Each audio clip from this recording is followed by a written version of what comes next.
वैद्यकीय अधिकाऱ्यांनी आश्वासन हे दिलं की ह्या सदोष मनुष्यवधाला जे कोण दोषी असतील, या दोन मुलींच्या मृत्यूला जे कोण दोषी असतील त्यांच्यावरती योग्य ती कारवाई करण्यात येईल.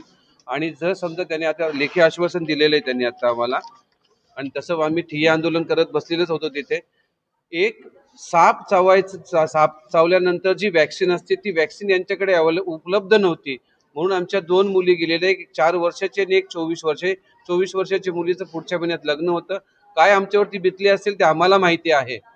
या संड झालेल्या अधिकाऱ्यांना त्याचं काही पडलेलं नाहीये. 3,400 करोडचं कल्याण डोंबिवली महानगरपालिकेचं वार्षिक बजेट आहे. त्यातलं 2 करोड तरी आरोग्यावरती खर्च करा, 10% तरी त्याच्यावरती खर्च करा. आणि कशाला तुम्ही टॅक्स घेताय? आणि जर या अधिकाऱ्यांवरती कारवाई झाली नाही तर आम्ही उग्र आंदोलन करू आणि त्या शास्त्रीनगर रुग्णालय आहे त्याला लॉक करून टाकू. बस.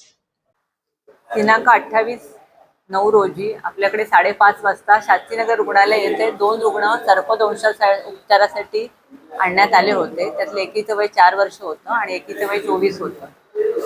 दोघांचे नातेवाईक घेऊन आले आणि त्यांना सर्पदंशाचं माहिती दिली.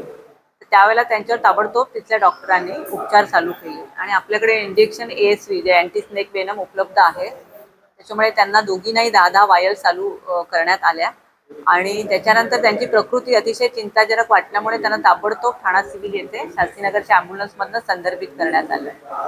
आपल्याकडनं योग्य ते उपचार वेळेवर देण्यात आले आहेत. आज त्यांनी आंदोलन केलं मॅडम, त्यांना काय लिखित पत्र तुम्ही दिले, काय आंदोलनाकर्ते ज्यांनी आम्हाला लेखी तक्रार दिली आहे की योग्य ते उपचार मिळाले नाहीत आणि ॲम्ब्युलन्स मिळायला पण उशीर झाला असं त्यांच्या तक्रारी त्यांनी म्हटलंय. तर त्या दृष्टीने आम्ही या प्रकरणाची सखोल चौकशी करू आणि संबंधित कोणी दोषी आढळलं तर आम्ही त्यांच्यावर योग्य ती कारवाई करण्यात येईल असं आश्वासन आम्ही दिलंय त्यांना लेखी.